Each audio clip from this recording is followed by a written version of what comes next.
자, 일단 용어 정리를 한번 해볼게요. 모의고사 38에서 41번 지문이야, 소연아.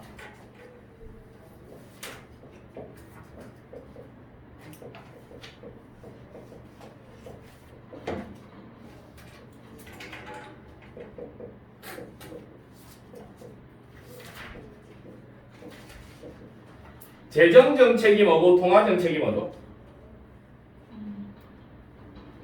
재정정책은 국가에서 하는 거고 통화정책은 은행에서 하는 거고.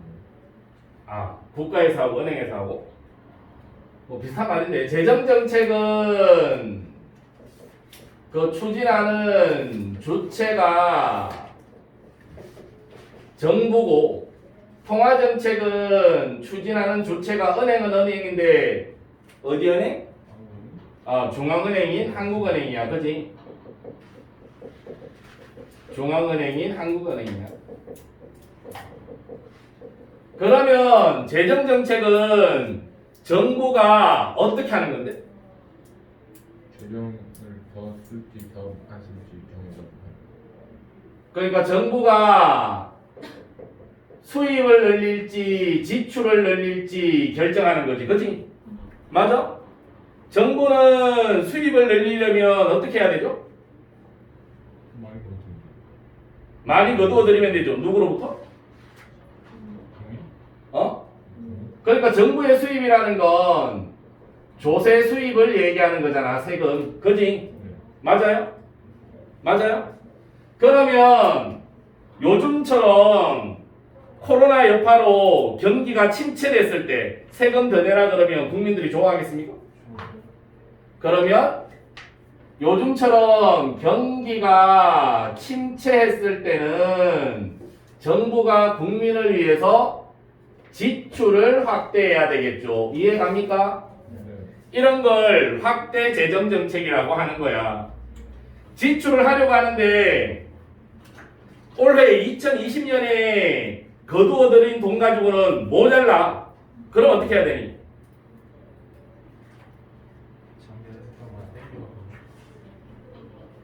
아, 작년에 남겨놓았던 돈을 써. 그래도 모자라. 그럼 어떻게 해야 되니?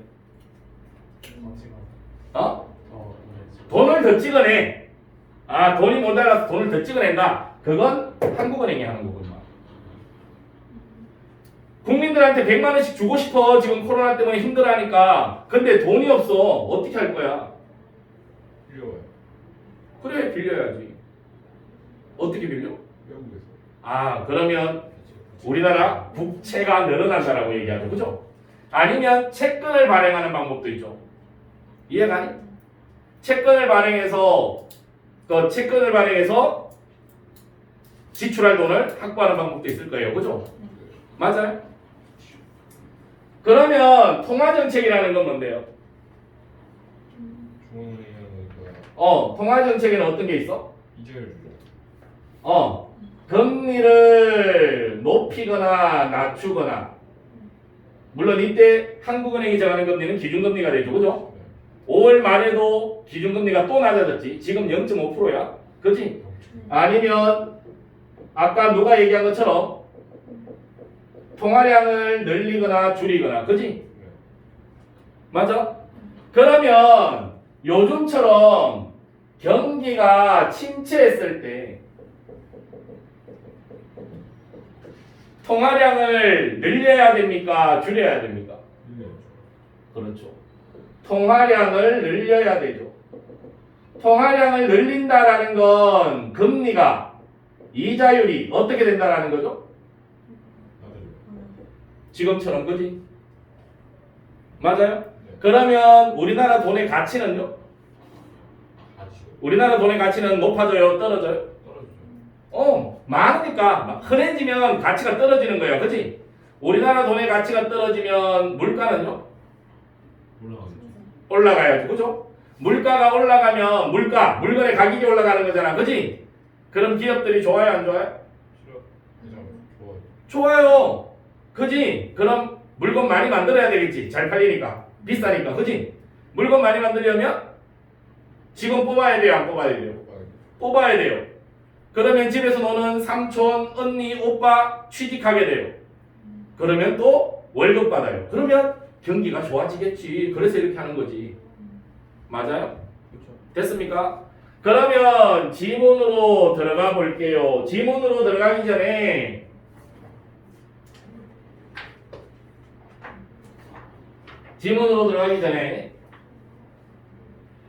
이번 경제지문 문제 해결 포인트는요. 국어에서 제일 중요한 게 뭐라 그랬지? 주제 파악. 주제는 어디에서 출발한다 그랬죠? 문제. 그지? 그럼 문제점이 있으면 그 다음에 어떤 내용이 나올까 하고 예측해야 되지? 어떤 내용이 나오겠지? 바로 해결 방안 나와? 나올 수도 있겠지만 문제의 원인을 알면 해결 방안을 알 수가 있겠죠. 그죠? 네. 그러니까 우리는 이것만 잘 파악하면 돼요. 이걸 알면요 해결 방안도 그냥 생각해낼 수, 유추해낼 수 있잖아요. 맞아요? 두 번째, 핵심어가 두 개다. 그럼 어떻게 하라 그랬죠? 각각의 특징, 공통점, 차이점. 맞아요? 이렇게 해볼게요. 먼저 지문부터 해볼게요. 1문단 성우야 시작. 경기 침체기에는 물결무늬. 자, 경기가 침체한 시기예요. 그럼 정부가 할 수 있는 건 우리가 했던 게 나오네요. 정부는 확대 재정 정책을 펼쳐야 되겠죠. 그죠? 네. 정부가 확대 재정 정책을 펼치면 총 수요가 어떻게 된다고 나와 있습니까? 총 수요가 증가한다고 나와 있죠. 그죠? 맞아요? 총 수요라는 게 뭔데요? 총 수요라는 게 뭔데요? 이 문단의 둘째 줄에 있습니다. 뭡니까? 총 수요라는 게? 소비와 투자의 합. 정부가 확대 재정 정책을 펼쳤어요. 그지?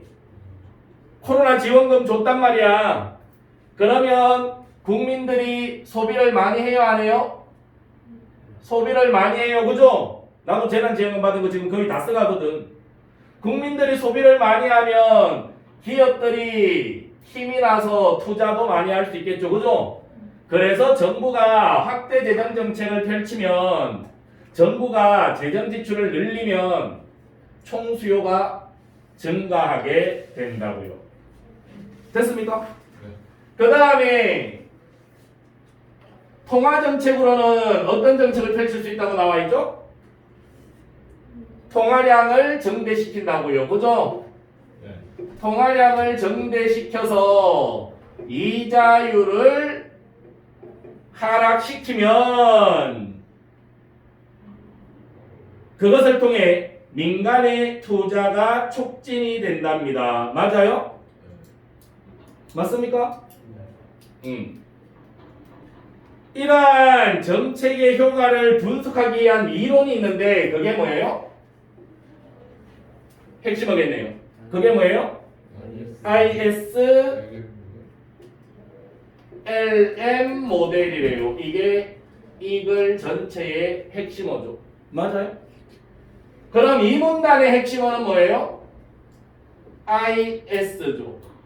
그러면 3문단의 핵심어는 뭐겠습니까? LM 이렇게 될 거예요. 맞아요? 무엇에 대한 거냐? IS 곡선에 대한 거다. 이 IS 곡선은요 실물 시장과 관련 있는 곡선이에요. 그죠? 그럼 LM 곡선은요? 화폐 시장과 관련 있는 곡선이에요. 그죠? 그러면 핵심어가 몇 개? 2개네. 그지? 그러면 적절하지 않은 선택지는 어떻게 만든다 그랬니 쌤이? IS 곡선을 활용하여 화폐 시장의 흐름을 살펴볼 수 있겠군. 적절하지 않잖아요. LM 곡선을 활용하여 실물 시장의 균형을 파악할 수 있겠군. 안 되잖아요. 이해 갑니까? 핵심어가 두 개인데. 해서 2문단, 3문단 내용을 이 이강 모의고사가 특히 원래 보면 그림을 엄청 많이 아껴. 그림이 지문 속에 있을 만도 한데, 그지? 근데 이걸 그려보면 그리기는 어렵지 않아요. 가로축이, 이 가로는 세로는. 세로축이 뭐죠? 이자율이고요. 가로축이 국민소득. 이때 IS 곡선은 어떻게 그린대요? 이자율과 국민소득. 이 문단의 마지막 문장입니다. 보세요. 이자율과 국민소득이 반비례함으로 항상 아니 실물시장에서 지금 실물시장 얘기하는 거야. 실물시장에서 이자율과 국민소득이 반비례함으로 원인 우하향하는 이런 형태. 이게 IS 곡선이에요. 됐습니까? LM 곡선은요 3문단의 마지막 줄쯤에 있겠죠. 그죠? 맞아요? 3문단의 밑에 셋째 줄 LM 곡선은 우상향한대요. 됐습니까? 그러면 이 지점이 뭐죠? 이렇게 만나는 지점? 3문단의 맨 마지막 줄에 있네요. 일반 균형이에요. 맞아요? 그럼 여기가 일반 균형이니까 여기는 균형 이자율이 될 거고요. 그죠? 여기는 균형 국민소득이 되겠네요. 그죠? 됐습니까? 그 다음 마지막 4문단에 가면요 사람 이름이 나와요. 그럼 핵심어죠. 그죠? 비문학에서 사람이 나와. 그럼 그 사람의 심리와 성격을 파악하는 게 아니라 그 사람의 입장, 주장, 관점 파악하라 그랬죠. 그죠? 맞아? 누구 나오니? 케인즈가 나오고요. 경제지문에서 엄청 자주 보는 사람이지. 그지? 그 다음에 중간쯤에 가면 누가 나오죠? 트자로 시작하던데? 프리덤은? 그러면 핵심어가 몇 개니? 두 개야. 각각의 특징, 공통점, 차이점 파악해야 될 거 아니야. 그지? 그리고 이렇게 오면 적절하지 않을 거고 이렇게 가도 적절하지 않겠지. 이해가니? 됐습니까? 됐습니까? 그러면 이번 모의고사에서 세 번째 정도로 어려웠던 제일 많이 틀린 문제는요 문법 국어사던데 14번인가? 그거 제일 많이 틀렸고요. 그 다음이 14번 맞아? 국어사가? 15번을 제일 많이 틀렸고요. 그 다음이 과학지문 27번. 근데 과학지문 27번은 좀 약간 좀 짜증이 난다. 그거 과학지문을 읽을 때는 원인 부분을 잘 파악하라 그랬잖아요. 그죠? 그래서 결과적으로 음전하를 띄워. 그래서 원인 부분의 선택지에 뭐라고 되어 있냐면 음이온이 더 많기 때문에 음전하를 띄워. 그래서 난 당연히 맞는 말인 줄 알았어. 근데 해설지 보니까 음이온이 아니라 음전화 단백질이 많기 때문에 음전화를 띄워. 이렇게 돼 있는데 그러면 이건 음이온이랑 음전화 단백질은 대체할 수 있는 말이 아니구나. 서로 다른 말이구나라는 걸 알아야 되거든. 나는 해설지 봐보자면 음전화 단백질이랑 음이온. 그래서 내가 이과 애들한테 물어봤어. 다른 거 맞대. 근데 조금 문과 학생들에게는 아니면 이과 학생들이라도 그런 내용을 몰랐던 학생들에게는 조금 짜증나는 문제가 아닐까라는 생각이 들었어요. 어쨌든 간에 우리가 생각해야 될 건 과학 지문을 읽을 때는 인과관계 파악, 특히 원인 파악을 잘 해야 된다. 그 원인 부분을 적절하지 않게 바꿔낼 수 있으니까. 결과 부분을 바꿔내면 찾기가 쉬워요. 증가하는데 감소한다 그런다, 뭐 빨라지는데 늦어진다 그런다, 그건 찾기 쉬운데 원인 부분을 바꿔내면 뭐 찾기 힘들거든요. 그래서 원인 부분에 항상 표시를 해둬야 돼요. 조건문의 조건 부분, 뭐뭐 할 때 뭐뭐 하는 경우 뭐뭐 한다면 요거 표시하는 것처럼. 이해가 가니? 그래서 그런 원인 부분 파악을 잘 해야 된다는 거. 다시 우리는 경제지문으로 와서요. 41번 윗글과 보기. 보기는 윗글과 연결해서 봐야 될 거 아니에요. 그죠? 맞아? 맞아? 보기의 내용을 한번 볼게요. 연수야, 보기.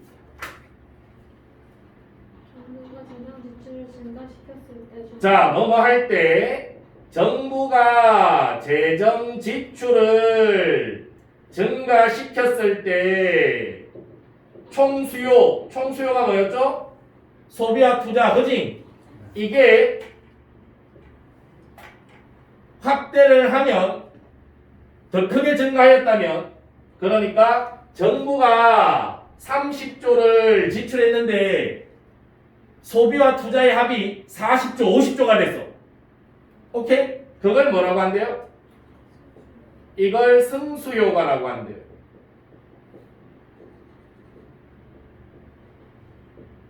그러면 승수효과는 동그라미야, 세모야? 동그라미. 그지? 맞아? 정부가 경기 침체기에 경기를 살리기 위해서 재정 지출을 확대했더니 성수효과가 일어나서 총수요가 정부가 지출한 것보다 더 크게 증가를 했어. 이게 성수효과라고요. 이해가니? 이해가니? 정부가 재난지원금을 줬는데도, 소비하라고 재난지원금을 줬어. 그런데도 국민들이 안 쓰는 경우 생길까요? 안 생길까요? 생깁니다.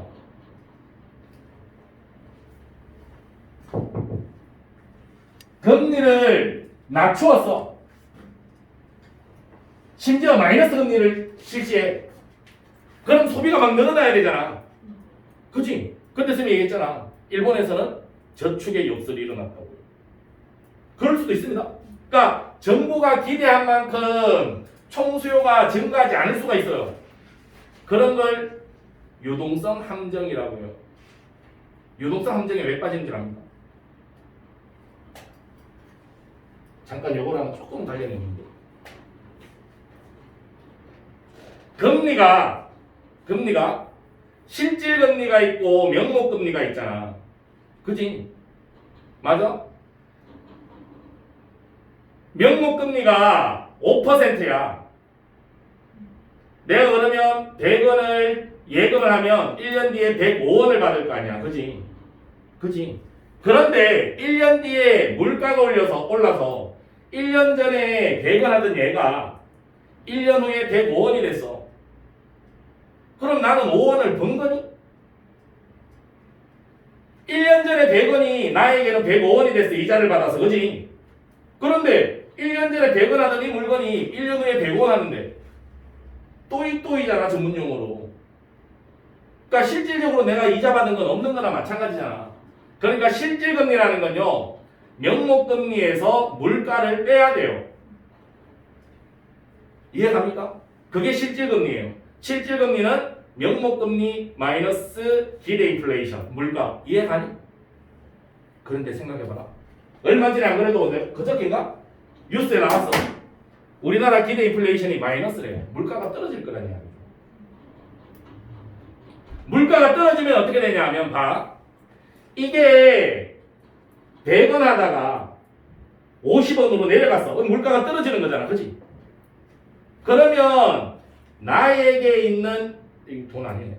나에게 있는 100원이 얘가 50원이 되었을 때는 200원의 가치와 같이, 현재 100원.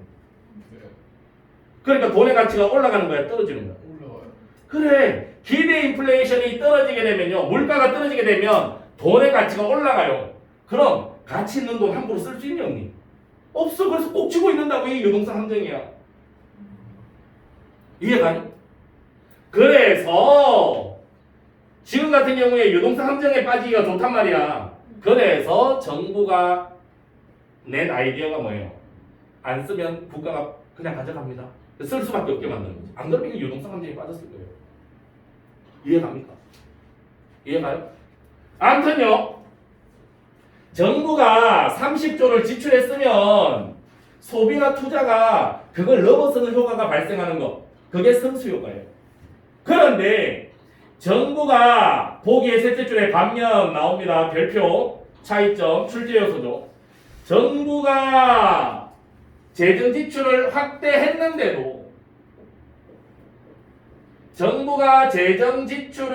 확대했는데도 보기에 밑에서 둘째 줄 투자가 위축이 돼요.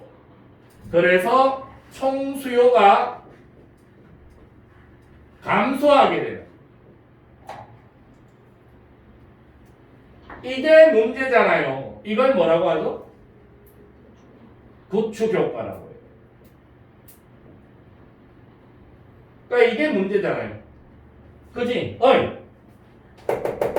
그럼 우리는 뭘 찾아야 된다고? 문제의 원인을 찾아야 된다고. 구축 효과가 일어나는 이유가 뭐예요?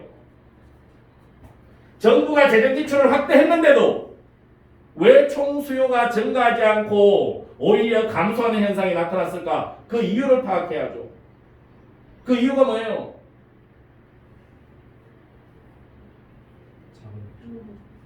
응?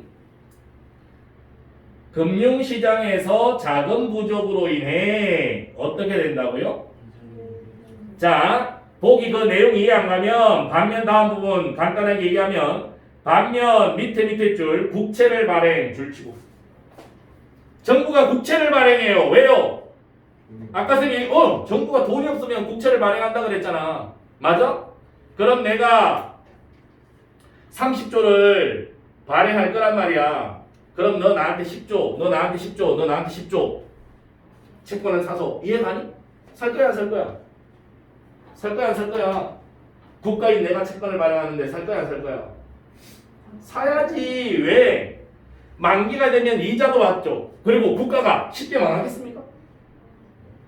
국가는 안 망하잖아 웬만해서는. 그치? 그러면 여기 시장에 있던 30조가 국가로 들어오잖아요. 그치? 그러면 시장에는 통화량이 늘어나요 줄어들어요? 내가 국채를 발행했더니 30조만큼 줄어들잖아. 그럼 통화량이 줄어들어. 아까 얘기했잖아. 흔하면 가치가 떨어지지만 이제 귀해지지. 귀한 몸이 되니까 가치가 올라간다고요. 통화량이 줄어드니까 이자율이 상승한다고요. 돈의 가치가 올라간다고요. 그러니까 안 쓴다고요. 이해 갑니까? 그러니까 여기 나와있잖아. 국채를 발행하여 읽어보세요. 밑에서 넷째 줄입니다. 국채를 발행하여 정부가 자금을 조달하게 되면 금융시장에서 자금 부족으로 인해 원인 이자율이 상승하게 됩니다. 이에 따라 나타나는 게 구축효과예요. 자, 그럼 구축효과가 발생하는 이유가 뭐라고요?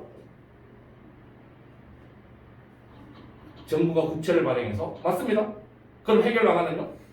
국채 발행 안 하면 되지. 국채 발행 안 하면 재정 지출은 어떻게 늘리고? 그치? 문제의 원인이 뭐예요? 찾아보세요. 그래. 이자율이 상승하게 되면 이에 따라 이자율이 상승함에 따라 총수요가 감소한다라고 되어 있잖아요. 이게 문제의 원인이잖아. 그럼 해결 방안은 뭐예요? 이자율 상승하지 못하게 해주면 되겠죠. 됐습니까? 그래서 답이 5번입니다. 5번 선택지 한번 보시면요. 5번 선택지. 5번 선택지 성우야. 정부가 확대 재정 정책과 슬러시 확대 재정 정책 밑에다가 성수요가. 이거 성수요가 유발하려고 하는 거야. 그지? 확대 재정 정책과 확대 통화 정책을 동시에 수행하는 수행하면 무엇을? 확대 통화 정책을 펼친다라는 건 통화량을 늘린다라는 얘기가 되죠. 그죠? 그러면 어떻게 돼요? 이자율이 떨어지게 되겠죠. 그러면 이 문제 해결할 수 있겠죠. 구축 효과가 방지가 되겠죠. 이해갑니까? 똑같죠? 선택지 5번이랑? 됐습니까? 오답으로 많이 고른 게 뭐냐 하면 2번 선택지 케인즈는 하고 나와 있죠. 그죠? 그지? 이겁니다. 요거 프리드먼으로 바꿔야 됩니다. 이해 갑니까? 그 다음에 4번 선택지 IS 곡선에 줄치고 이겁니다. 화폐 어쩌고 저쩌고 얘기하죠. IS 곡선이랑 관련 없습니다. 이해 갑니까? 이해갑니까? 됐습니까? 됐어요? 됐어? 그 다음에 또 있던데 뭐더라? 성우 몇 번 했다가 틀렸네. 2번은 그거고요. 또 1번 선택지 한번 볼게요. 소연아 시작. 전구가 재정 지출이 늘려도 LM 곡선의 기울기가 원만하면 아래 LM 곡선의 기울기가 완만하다면 요게 LM 곡선이잖아. 그지? LM 곡선의 기울기가 완만하다라는 건 LM 곡선이 이렇게 되는 거야? 이렇게 되는 거야? 이렇게 되는 거지. 그지? 그러면 일반 균형이 여기가 될 거고요. 그죠? 우리는 이쪽 볼 필요 없어요. 문제가 이거니까 이거 해결되나 안 되나 보면 되잖아요. 그죠? 그러면 이쪽을 봤더니 이자율이 어떻게 됩니까? 떨어져요. 이자율이 떨어지면 구추 효과를 방지할 수 있는 겁니까? 구추 효과를 유발하는 겁니까? 방지할 수 있겠죠. 그러니까 구추 효과가 크게 나타나겠거니 적절하지 않죠. 이해갑니까? 됐습니까?